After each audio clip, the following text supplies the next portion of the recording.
Siemaneczko widzowie, z tej strony Godlike! Dzisiaj zajmiemy się obiecywaną już recenzją Remnant 2, jednak zanim przejdziemy do sedna, to króciutki wstęp. Za udostępnienie gry chciałbym podziękować firmie Gearbox Publishing oraz jej pracownikom w Amsterdamie. Remnant 2 to, jak sama nazwa wskazuje, bezpośrednia kontynuacja ciepło przyjętego Remnant from the Ashes z 2019 roku, jakiego też miałem szansę ukończyć. Pytanie, czy sequel tej gry jest chociaż tak samo dobry, a może i w ogóle jest lepszy od całkiem ciekawej jedynki. Sprawdźmy. Na początek tradycyjnie powiedzmy sobie, o co tutaj w ogóle chodzi. Remnant 2 to jest gra typu Souls-like, która jednak różni się trochę od typowych Soulsów. Przede wszystkim jest to gra nastawiona na broń palną i przechodzenie całej gry w kooperacji, co oczywiście nie znaczy, że zabawę nie możemy prowadzić samotnie, bo taka możliwość oczywiście jest, chociaż oczywiście wtedy nie będzie tak fajnie jak ze znajomymi. Tytuł ponownie rozgrywa się na ziemi zniszczonej inwazją roślinopodobnej rasy zwanej Root, która od wielu lat próbuje już wybić ludzkość. Podobnie też tak jak w jedynce, na ziemi spędzimy jedynie chwilę, bo przy użyciu takiego specjalnego monumentu raz po raz będziemy przenosić się do obcych i czasem kompletnie odmiennych światów, by walczyć właśnie z najeźdźcami i poszukiwać sposobu na uratowanie ziemi. Mechaniki tytułu oprócz wprowadzenia możliwości tworzenia postaci dwuklasowych nie doczekały się jakichś większych, poważniejszych zmian. Ponownie więc naszymi głównymi zadaniami w grze będą więc walka, eksploracja oraz wykonywanie zadań i zacznijmy właśnie od tego pierwszego elementu.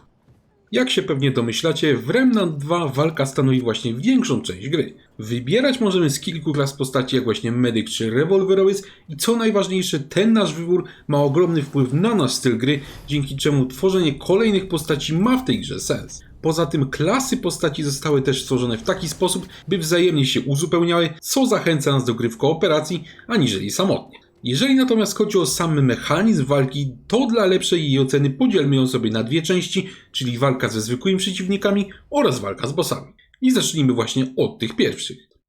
Ponownie jak w jedynce, pierwsze skrzypce gra tutaj broń palna, co nie znaczy, że walka w Remnant 2 jest nudna.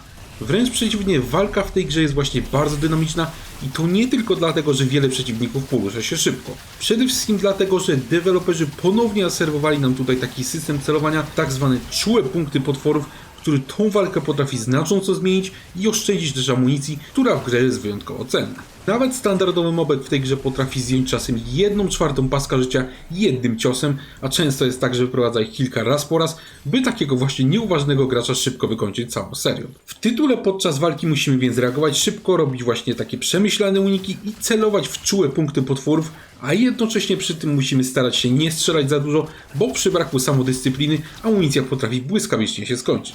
Znakomicie właśnie tutaj przydaje się broń biała, która właśnie służy do takiego darmowego dobijania przeciwników w celu oszczędzania cennych nabojów. Do tego samych pukawek w grze mamy naprawdę sporo, a poza tym wzorem jedynki możemy też do nich dołączać takie różnorakie modyfikacje, pozwalające chociażby strzelać kwasem, czy też tworzyć takie specjalne pola elektryczne, które spowalniają przeciwników. Równie różnorodni są także sami przeciwnicy w tej grze, oni są zaprojektowani w bardzo przemyślany sposób i co najważniejsze, nie są oni nudni. Zdarzają się co prawda jakieś momenty, że trafimy na jakiś określony rodzaj mobków wiele razy z rzędu, ale nierzadko zdarzało się też tak, że zobaczymy jakiegoś moba unikalnego dla danej lokacji pobocznej, czyli on występuje tylko w jakimś tam sidequestie czy w side lokacji, a takich z reguły twórcom się nie chce robić, tutaj tacy są i to bez wątpienia zasługuje na uznanie. Szczególną uwagę chciałbym zwrócić tutaj na taki znany z Left 4 Dead system Horde, który zresztą był już obecny w jedynce. Na czym to polega? Ano to jest bardzo proste. Okresowo, jeżeli jakąś lokację przemierzamy po prostu zbyt długo, siedzimy tam zbyt długo, wszystko badamy, wszystkie ściany, to gra okresowo wysyła na nas chmarę takich dodatkowych przeciwników i pokonanie tych dodatkowych przeciwników zapewni nam właśnie zastrzyk dodatkowej amunicji oraz całkiem sporo nowych materiałów do craftingu, a o craftingu sobie powiem jeszcze akurat później. Przy eksploracji lokacji nigdy nie powinniśmy się więc w tej grze naprawdę ociągać i dzięki temu rozwiązaniu tak naprawdę w każdej tej lokacji nigdy nie czujemy się bezpiecznie.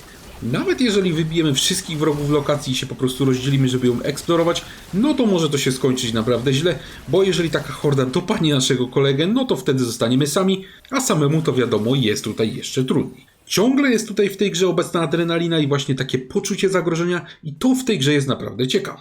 Jak się pewnie domyślacie, w tej beczce miodu musiała się jednak znaleźć łyżka dziegciu. Walka z przeciwnikami w tej grze jest po prostu genialna. Ona jest dynamiczna, ona jest soczysta, ale podczas tej walki nie używamy tak naprawdę niemal żadnych dodatkowych przedmiotów z naszego paska szybkiego dostępu. Niby na stanie mamy jakieś tam bandaże do leczenia, jakieś niby otrutki do zdjęcia zatrucia i takie różne pierdoły.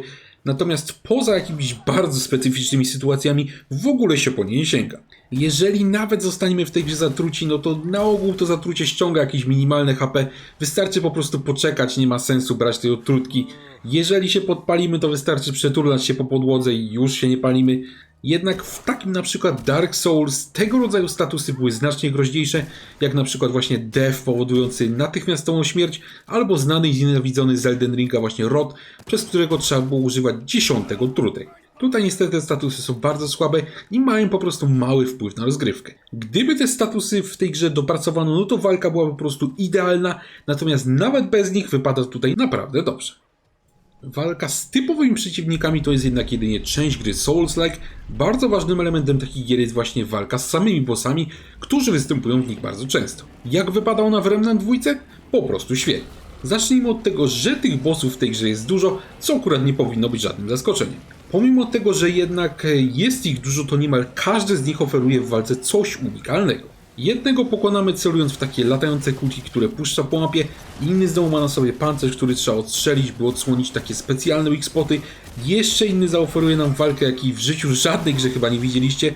Ja tutaj nie przytoczę, że wam nie robić spoilerów, natomiast mogę wam powiedzieć, że ta ostatnia zarówno na mnie, jak i na moim koledze, w którym grałem właśnie w kooperacji, zrobiła naprawdę ogromne wrażenie.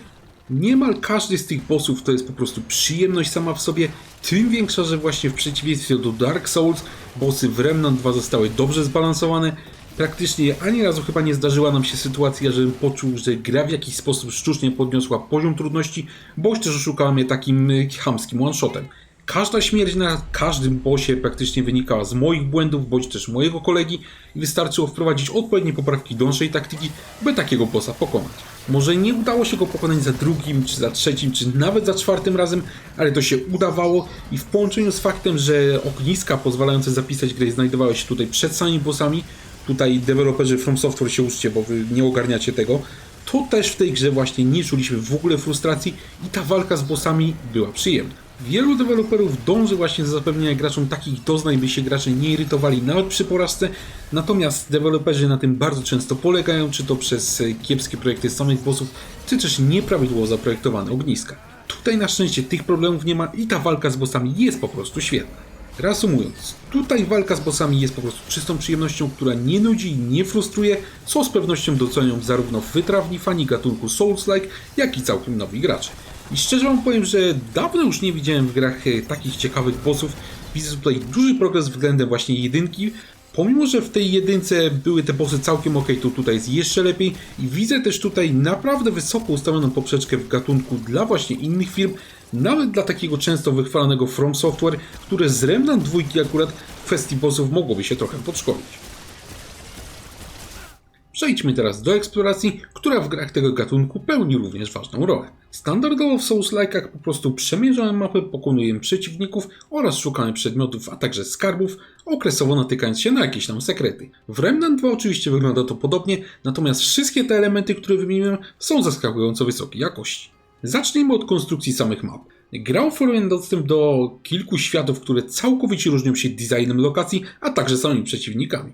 Będziemy mieli szansę zobaczyć chociażby wnętrze statku kosmicznie zaawansowanej technicznie rasy, a zaraz potem wskoczymy do takiego zrujnowanego miasta utrzymanego w wiktoriańskim klimacie, całymi garściami czerpiącego z popularnego Bloodborne. Do tego każdy z tych światów ma jeszcze co najmniej kilka takich mini lokacji pobocznych, w których jak sobie powiedzieliśmy możemy spotkać innych przeciwników, a sam design lokacji również ulega zmianie. Czy czasem tekstury i modele w tych lokacjach zdają się powtarzać i ma się takie lekkie uczucie déjà vu?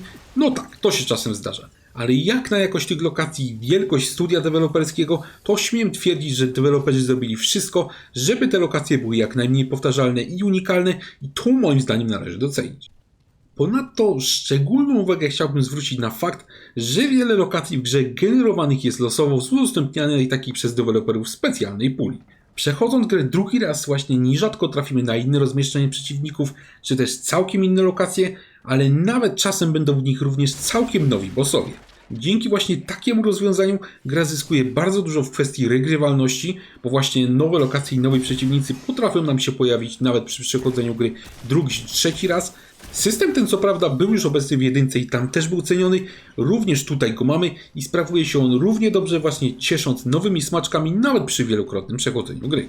Ale to jeszcze nie wszystko, drodzy widzowie. Poza tym, że lokacje są w tej grze naprawdę klimatyczne i są one różnorodne, to są też one naszpikowane mnóstwem pomysłowych sekretów. Dosłownie niemal w każdej lokacji pobocznej znajdziemy jakieś ukryte miejsce, do którego dostać się możemy czasem w naprawdę kreatywny sposób. Zdarzały się jakieś obrazy przesłaniające dziury w ścianie, kominki, które można było przeskoczyć, a nawet jakieś dużo bardziej subtelne zagadki związane z zawalaniem pochodni w określonej kolejności. Może pamiętacie, że przy okazji recenzji takiej gry Prodeus wspomniałem o tym, że dobry sekret to jest taki, który uważny gracz zauważy, a mniej uważny przejdzie obok i dokładnie tak jest właśnie w Remnant 2. Nie ma tutaj jakichś durnych znajdziek ukrytych za jakimiś niewidzialnymi ścianami, nie trzeba tych ścian lizać, a to czy znajdziemy coś przydatnego zależy tylko od naszej uważnej obserwacji mapy i tak właśnie powinno to wyglądać. Przemierzając mapę znajdziemy ponadto mnóstwo pierścieni i amuletów, które w rozgrywce są naprawdę pomocne oraz także typowe materiały do craftingu. Ten ostatni właśnie odgrywa w grze całkiem ważną rolę, bo pozwala ulepszyć bronię oraz dodać też więcej ładunków do naszej apteczki, tak jak w każdym typowym Souls-like'u. I to w zasadzie tyle. Niektórzy mogli powiedzieć, że to trochę mało i crafting w tej grze jest po prostu banalny. Tak, drodzy widzowie, crafting w Remnancie 2 jest prosty i to dobrze. Bo w przeciwieństwie właśnie do takiego Elden Ring, gdzie ten element był przekombinowany jasna cholera, było milion przedmiotów, z czego naprawdę tylko chyba 10 było użytecznych, to tutaj crafting jest banalnie prosty, ale jest też przy tym naprawdę użyteczny i to właśnie jest najważniejsze. Przejdźmy teraz do samej fabuły oraz zadań. W przeciwieństwie do popularnych Dark Soulsów, tutaj akurat spotkamy całkiem sporo NPC-ów i będziemy aktywnie uczestniczyć w rozmowach, wybierając kolejne opcje dialogowe. To nie pomogło jednak w kwestii fabuły głównej, która w tej grze jest po prostu cienka. Zdaję sobie sprawę, że w innych Souls-like fabuła też akurat nie była najlepsza, natomiast w Remnant 2 fabuła główna jest po prostu poniżej przeciętnej i szybko o tej fabule głównej tak naprawdę się zapomina. Mało ciekawe są również postacie, które oprócz tego, że mają średnie dialogi, to jeszcze mają takie okropne, sztuczne animacje podczas ich wygłaszania, co jeszcze bardziej spłyca. Finalnie o 90% postaci w tej grze zapomnimy zaraz po kilku godzinach gry i w sumie dobrze, bo ta ich nudna paplanina przyprawia często o ból głowy i ma się ochotę ją przerwać. Co ciekawe, kompletnie inaczej prezentują się akurat questy poboczne, które może nie są jakieś bardzo liczne, ale za to są intrygujące i przyjemne. Zdarzają się takie typowe polegające na przyniesieniu jakiegoś określonego przedmiotu, ale zdarzają się też takie questy znacznie bardziej rozbudowane, które pozwolą nam się chociażby wcielić w detektywa prowadzącego śledztwo w sprawie zabójstwa. Takich właśnie ciekawych i różnorodnych zadań ja się osobiście nie spodziewałem znaleźć w grze typu Souls-like i to mnie zaskoczyło. Do tego nasze odpowiedzi w dialogach mają naprawdę wpływ na świat gry i wzorem jedynki mamy na przykład możliwość właśnie zdradzenia jednego z NPC-ów, z którym będziemy walczyć, właśnie żeby pomóc temu drugiemu. Natomiast ja osobiście nie wiem skąd wynika tak ogromny rozdźwięk pomiędzy fabułą główną a questami pobocznymi, jest to dla mnie po prostu dziwne. Wygląda to tak jakby za fabułę główną i za fabułę właśnie questów pobocznych odpowiadały jakieś kompletnie inne osoby o kompletnie różnych umiejętnościach. Na szczęście tego wątku głównego nie ma w tej grze za wiele, nie jest on też jakiś przesadnie irytujący, no może poza pierwszą częścią gry, gdzie będziemy po prostu mieli dużo do pogadania z NPC-tami, ale o uczestnictwie w takich nudnych dialogach na szczęście szybko zapomnimy. Przejdźmy teraz do grafiki, która to jak już pewnie sami zauważyliście, nie prezentuje się w Remnant 2 akurat najlepiej. Powiem tak, może sama grafika jest tutaj ok, nawet jest ładna, za to jakość samego obrazu jest niestety poniżej oczekiwań i tak naprawdę nie wiem za bardzo z czego to wynika. Zauważcie, że tekstury niektórych obiektów na mapie i modele są ostre, one są całkiem ok, one prezentują się ładnie, natomiast takie twarze postaci w bazie to jest po prostu jakaś tragedia. One są często rozmyte, wyglądają jakby w ogóle nie miały cieniowania, prezentują się po prostu paskudnie. Rozmowy z NPC i ich ledwo poruszające głowy i ciała to jest po prostu festiwal żenady, natomiast z drugiej strony animacje naszych postaci podczas walki są naprawdę niezłe, a taka animacja przeskakiwania przez barierkę jest na tyle płynna i realistyczna, że zrobiła na mnie po prostu pozytywne wrażenie. I taki właśnie rozstrzał jakościowy widać w zasadzie w całej tej grze. Jedne efekty i tekstury mogą być naprawdę ładne, a zaraz obok nich zobaczymy jakieś katastrofalnej jakości obiekty, które ten wizualny obraz tytułu niestety skutecznie nam burzą. Do tego wygląda na to, że gra korzysta z jakiejś formy rekonstrukcji obrazu i niestety robi to bardzo nieudolnie. Mnóstwo obiektów zostawia ze sobą jakieś takie dziwne poświaty, szybkie zmiany ujęcia kamery znowu pozwalają nam zobaczyć widoczne gołym okiem artefakty niczym właśnie w cyberpunku. tak żenująco niska jakość obrazów w połączeniu z artefaktami jest niedopuszczalna, drodzy widzowie. Jeżeli deweloperzy nie potrafią dobrze zaimplementować właśnie rekonstrukcji obrazu, to niech chociaż dadzą nam opcję jej wyłączenia, bo te artefakty wyglądają po prostu koszmarnie i niestety są obecne we wszystkich 3 trybach. A skoro już o trybach wspomniałem, to w grze są dostępne właśnie 3. Tradycyjny tryb 4K30, tryb zbalansowany z 60 FPS-ami oraz też tryb Performance bez limitu FPS-ów przeznaczony do użytku razem z technologią VRR. Tego ostatniego nie mogłem niestety przetestować, bo Sony też od roku nie potrafi naprawić obsługi VRR i rozszerzyć o monitory na PlayStation 5, to też skupię się tylko na tych 2 pierwszych. W trybie 4K w sumie da się grać całkiem w porządku, natomiast widać, że albo nie jest to właśnie natywne 4K, albo jest tutaj widoczny jakiś naprawdę kiepski system wyostrzania obrazu, bo ten obraz po prostu nie wygląda dobrze. Natomiast w trybie 60 fps, w którym ja prowadziłem większość rozgrywki, jak już pewnie zauważyliście na filmie, wygląda to niestety kiepsko. Abstrahując już od tego, że jakość obrazu jest niska, artefakty są niestety na porządku dziennym, to dochodzi też kwestia wydajności, z którą jest niestety równie niewesoło. W zależności od lokacji możemy obserwować albo całkiem stabilnie 60 fps, albo ciągłe i niestety bardzo skaczące 40-45 fps, co na tak potężnej konsoli jak PlayStation 5 nie powinno występować. W dodatku liczba FPS-ów potrafi dramatycznie spaść w ciągu walki z bossami, jeżeli mamy na ekranie dużo efektów cząsteczkowych, niestety przez to często możemy zginąć. Pomimo tego w sumie dałoby się w to nawet obecnie grać, gdyby nie kwestia wykonania technicznego. No czego jak czego, drodzy widzowie, ale bugów w tej grze to wam akurat na pewno nie zabraknie. Zdarzyło się, że nie mogliśmy wejść do lokacji pobocznej, bo nie mogliśmy po prostu kucnąć w grze. Zdarzyło się, że drzwi się przed nami zamknęły i nie mogliśmy w ogóle wejść do jakiejś lokacji pobocznej, byliśmy kompletnie odcięci. Podczas walki z bossem zdarzyło się, że mój kolega na grę zrobił się niewidzialny i też zrobił się nieśmiertelny. Mało tego, podczas rozgrywki nawet po premierowym patchu mieliśmy bez przerwy problemy z dołączaniem do rozgrywki w kooperacji. Nierzadko, żeby właśnie spotkać się razem w grze, musieliśmy kilkukrotnie restartować grę, by się jakoś w końcu połączyć. Na koniec jednak zostawiam wam prawdziwą bombę. Obecnie w wersji PS5 na premierę wersji Early Access, czyli to jest na 22 lipca, nie działa w ogóle dołączanie do gier znajomych. Żeby się połączyć ze znajomym, to musimy ustawić grę na typ publiczny i szukać na takiej gigantycznej liście serwerów naszych ników, a i tak czasem nie udaje się połączyć. Niestety kooperacja to jest najważniejsza funkcja tej gry i tak poważny błąd występujący na premierę jest po prostu karygodny. No niestety, drodzy deweloperzy, nie tak to powinno działać. Jestem po prostu zniesmaczony, że przepuściliście coś takiego.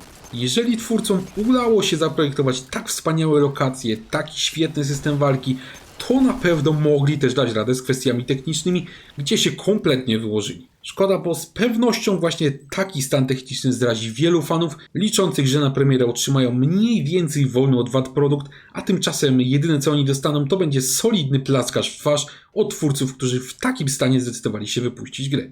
No wstyd, panowie deweloperzy, i przez to też ocena gry zostanie sporo obniżona. W przypadku sterowania generalnie jest tutaj w porządku. Ten układ zaproponowany przez deweloperów może nie jest do końca intuicyjny, bo na przykład przewrót jest pod krzyżykiem zamiast być pod kółkiem. Natomiast generalnie nie ma z nim jakichś większych problemów. Jeżeli się go nauczymy, to szybko przestaniemy go w ogóle zauważać i tak właśnie powinno być. Interfejs tej gry jest też w miarę ok.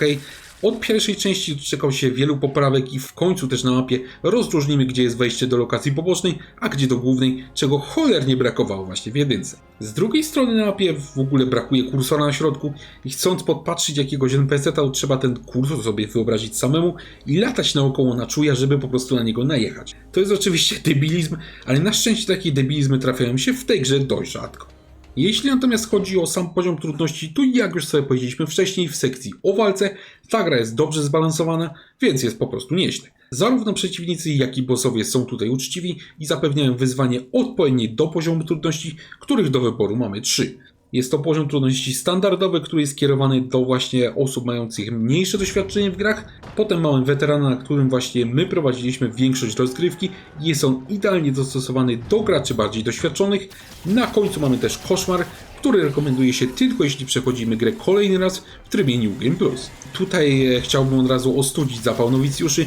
Pamiętajcie, drodzy widzowie, że to jest dalej gra typu Souls-like, czyli nawet na standardowym poziomie trudności jest to więc wyzwanie, więc na pewno nie rekomendowałbym tej gry właśnie totalnym nowicjuszom, bo to w ogóle nie jest produkcja kierowana do nich. Pozostali jednak właśnie troszkę bardziej doświadczeni gracze powinni się w tej grze bawić naprawdę dobrze, szczególnie, że tytuł posiada całkiem niezły samouczek, który całkiem dobrze właśnie objaśnia podstawy gry. Wspomniany samouczek zawodzi niestety mniej więcej gdzieś tak po połowie gry, gdzie niestety do ostatnich mechanik będziemy musieli dojść całkiem sami, ale na szczęście na początku spełnia swoje zadanie, więc nie będziemy na starcie błądzić jak Andzia w kukurydzy.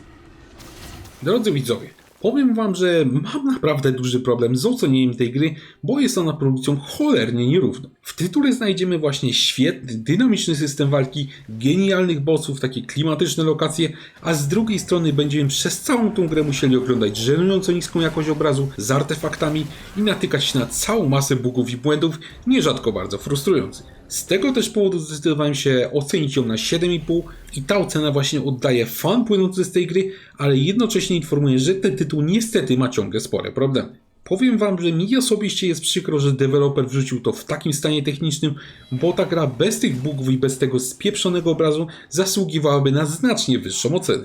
Jest to bowiem pod względem gameplayowym jedna z najlepszych gier co-op ostatnich lat i bawiłem się w niej naprawdę dobrze, ale nie sposób jest przymknąć oka na tak okrutnie słabe wykonanie techniczne, które bardzo skutecznie nam ten fan z gry niszczy. Mam nadzieję, że deweloper mocno przysiądzie do tej gry, poprawi ten koszmarny obraz, naprawi tą masę bugów i wtedy za jakiś rok spotkamy się tutaj raz jeszcze przy okazji aktualizacji recenzji i wtedy ten tytuł otrzyma wyższą notę, na jaką pod względem gameplayu niewątpliwie zasługuje. Grę zakupimy obecnie w cenie 219 zł na PlayStation Store i moim zdaniem jest to cena całkiem uczciwa, nawet biorąc pod uwagę właśnie tragiczne wykonanie techniczne, bo nadal ta gra zapewnia mnóstwo zabawy, jest też całkiem długa, a także jest regrywalna, co nie znaczy, że powinniśmy ją kupować na premierę, bo tego bym akurat nie zalecał. Z tego też miejsca chciałbym powiedzieć wam, że polecam Remnant do ogrania w kooperacji, jeżeli bugi wam nie straszne, natomiast niestety obecnie nie mogę. Głównie dlatego, że obecnie w tej grze nie działa w ogóle system zapraszania znajomych do naszej gry.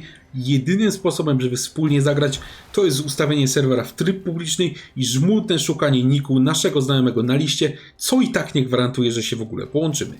Za parę miesięcy pewnie będzie to całkiem ciekawa propozycja, ale na dzień premiery niestety ten tytuł zaliczył okrutny falstart. Pomimo tego jednak da się dostrzec, że pod tą skorupą bugów, tą skorupą tego marnego obrazu kryje się całkiem solidna produkcja, którą mam nadzieję w toku aktualizacji uda się wydobyć na światło dzienne.